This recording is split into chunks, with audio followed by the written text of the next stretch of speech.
Meantime, the effects are still being felt this morning of the major weekend storm that disrupted travelers for millions of Americans.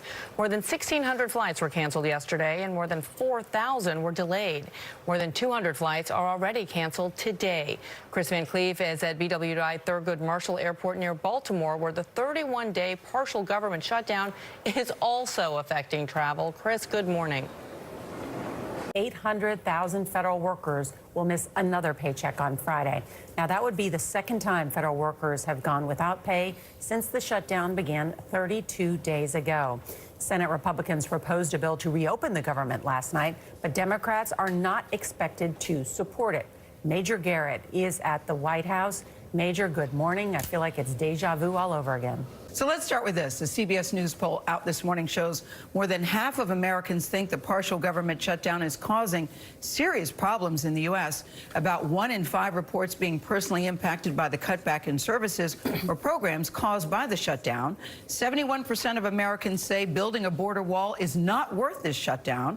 That includes 43% of Republicans in our poll. So what's Congress going to do? Well, GOP and Democratic leaders are planning separate votes this week on their plans to reopen the government. But those are not expected to pass. This shutdown is now 33 days old, and the entire U.S. economy is starting to feel the pinch. Major Garrett is at the White House with a look at the impact on Americans and those in government. Major, good morning.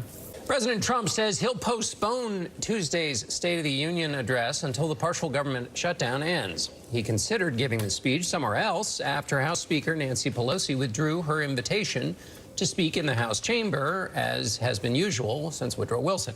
Today is day 34 of the shutdown, and the Senate will vote on competing bills to reopen the government.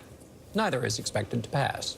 That means about 800,000 federal workers will miss their second paycheck tomorrow. A career survey showed almost 80% of Americans said they live paycheck to paycheck. Lots more fallout from this, but there is more news. There will be, again, no payday today for some 800,000 federal employees due to the partial government shutdown.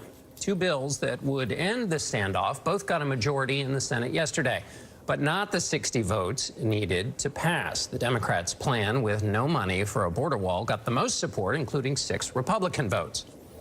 Nancy Cordes is on Capitol Hill, where there is new optimism that a deal can be made to end the 35-day shutdown. Nancy, long time since we've heard the word optimism in this conversation. Good morning to you.